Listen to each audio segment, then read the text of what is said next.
To the Moon is not a new game, but it's a game I've had my eye on for a very long time. About 3 years ago I seen roughly half the game streamed, but missed the follow-up stream where the playthrough was concluded. And I'm kind of happy I did, as this is the type of game where the journey is a bit of a personal one, and better experienced in a one-on-one format. But 3 years went by and I never did get around to finishing it myself or seeing how it ended. That is, until now, when a kind subscriber fronted the money to grab the pre-order for the physical version from Limited Run Games. Not sure if you want to be thanked by name, but you know who you are, so thanks, Sugar Daddy. Now, I promised at the time that I would cover this game when it arrived, and despite all the other times I've made similar statements and failed to deliver, I absolutely would not allow this game to get away from me twice. Plus, it's only 4 hours long, so it's not that big of a commitment or a wrench in my plans. Unfortunately, however, there's not that much that can be said about this without getting into spoilers, as the game is short, story-dense, and pretty quick to get to business. So I'll put what I can up front here and then talk a little bit about some more spoilery stuff. We'll start with some of the technicals though. To the Moon is a graphic adventure game developed and published by Freebird Games and originally released on PC in 2011. See, says so on the Wikipedia. The Switch version we're looking at today, however, released in January of 2020 and has been ported over into the Unity engine. To the Moon isn't any sort of technical marvel, which really is just fine for the game, but a few things are worthy of note. The navigation across the 2D zones can feel a little clunky, and neither the sound effects nor the OST are marvels of ingenuity or composition. I really just used the word marvel twice? Whatever.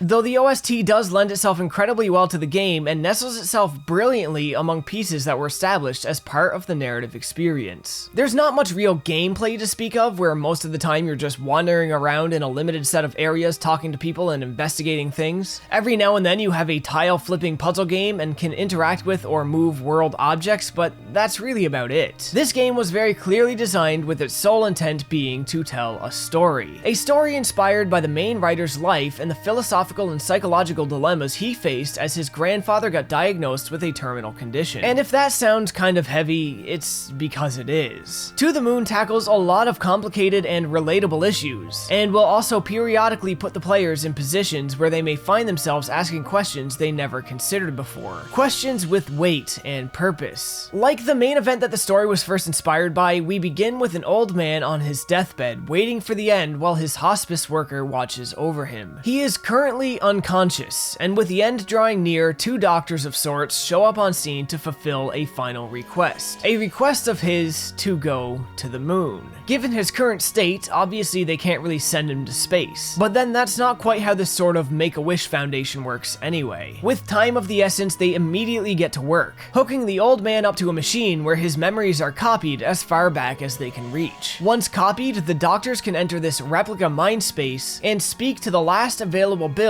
of the man's conscious state. In order to grant his final request, they must first understand why the request is so important to him. However, once inside, he informs them that he doesn't really know why he wants to go to the moon. It's just something that he always wanted. Motivations such as this, or rather the lack thereof, unfortunately pose a great roadblock towards fulfilling his final wish. See, what these doctors do is use what they know of their subjects, their desires and motivations, to manipulate their patient's mind into creating an organic memory of the thing they desire. In this case, an organic memory of traveling to the moon, even though he never really did. To accomplish their goal now, they must travel back through the old man's memory, leaping earlier and earlier from one pivotal point to the next, to uncover his past and resurrect the motivation he seems to have forgot. Only the further back they go, the less stable some of the memories become, and the more the truth seems to be obscured. Along the way, we see a life unfold in reverse, telling a tale of suffering minds, of life lived and lost, of love found and tested, and of the weight and importance of single phrases, melodies, sights, sounds, smells, objects, locations, or ideas. How sometimes the smallest of notions can create the largest of effects. To say the game deals with a lot of big subjects would be an understatement, but by and large it handles them all very well. Despite the heaviness of the themes and situations though, there's actually a great deal of comedy, usually from the sarcastic and pessimistic Dr. Dr. Neil Watts, and his chemistry with the more aloof and sensitive Dr. Ava Rosalie, both player characters and members of Sigmund Corp, the aforementioned Make-A-Wish Foundation. As the adventure unfolds, there's a real sense of development between these two cast members as their journey through Johnny's mind begins to test their resolve, their ethics, and their sense of duty to their job, and the legacy of a dying man. With Johnny's memories brought back to life, we also meet all of the people who had a great effect on him growing up, and the woman he would eventually come to marry. At the start of his memories, or rather one of the most chronologically recent points the doctors can access, we see Johnny struggling with the health of his wife. Seemingly, she is unable to fully communicate her ideas to him. She's unwilling to accept any needed medical treatment if it means losing the house and property her and her husband had anchored their lives to. For the time being, she sits at home doing little more than making origami rabbits and provoking her husband to find any sort of meaning in them. The journey back through time shines a bright light on her and her husband's quirks, and I won't lie, it got me pretty choked up. Some of these revelations are just as shocking as they are sad, and it's a game I'd say most people owe it to themselves to experience, at least if you're a story-first kind of player. It's quick, concise, it'll make you laugh and think, and it will assuredly leave a mark. There are no villains or bad guys in this story, and no real threat, save for the endless march of time and the human mind and one's health, like all things moving constantly into a state of deterioration and failure. But the themes and messages of the game are all the more poignant for it. But alas, there's not really much else I can actually say about this game without getting into spoilers. All I can do at this point is highly recommend you check it out if you want to feel some feels. But for those who are willing to stick around for the second half of this video, I want to address one more thing before we go, and this will be a spoiler. So if you're gonna play it, maybe close out now. I'd like to use this opportunity to take a quick look at Johnny's wife,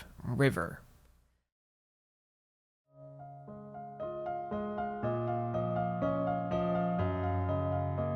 River is who I'll remember the most from this game, and her relationship with Johnny when all is said and done. It's pretty obvious from the get-go that there's something wrong with her. When we first meet her, she's rather ill and has taken to habitually making origami rabbits. At first, this is easy to take as a sign of her mental state rapidly deteriorating, possibly as a result of her illness. But this is something of a red herring, and the truth is actually much simpler than that. These rabbits aren't just a weird quirk, they're meant to rouse a memory in her husband that he seems to have long forgotten. And though she tries with full intent to make him remember before her time on the planet is up, her efforts sadly end in vain. This, of course, begs the question then, if the rabbits aren't her mind deteriorating, why isn't she just more straightforward with her husband? And what is it he can't remember, and why? The answer to all of these questions will absolutely leave its mark, but it's River that I want to examine. As we travel back, we see that even before her illness, River wasn't the most socially straightforward or open person. There was always something off about her, something that put a strain on her relationships through no fault of her own. Even as a kid, she was overly shy, perhaps more than normal. Well, as we find out well into her and Johnny's relationship and well into her adult life, she has autism.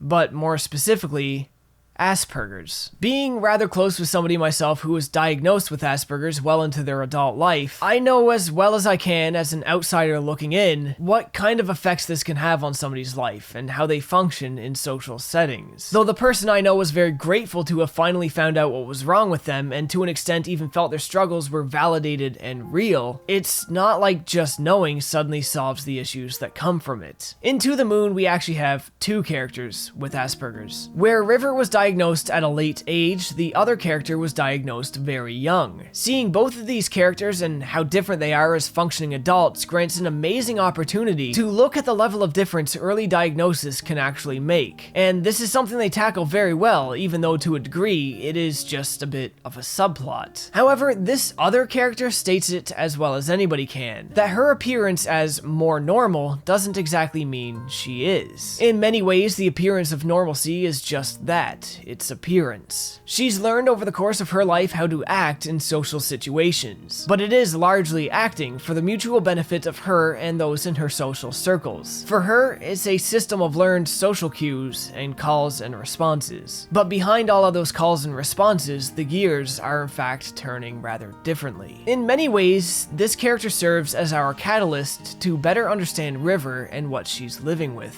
She explains how people with their condition may not be able to express themselves too clearly or directly, and that perhaps others may feel there's a certain degree of detachment or disinterest from them. But that couldn't be further from the truth. People with Asperger's still yearn for attachment, and to know they're cared for and to care for others just like anybody else. However, their condition, left untreated, makes it very difficult for them to convey such things or work towards such goals. As a result, River's actions are easy to misread and made all the more tragic for it. Though the gears turned different and made rabbits instead of replies, her end goal was ultimately the same. The road was just harder to travel. In my experience dealing with people with Asperger's, granted, as somebody who's not all that socially competent myself, this all really hits the nail on the head, and these are things and struggles I've seen firsthand, and I absolutely applaud the team for representing the issue with such sincerity, and showing that, at the end of all of this, River still loved, and was loved unconditionally.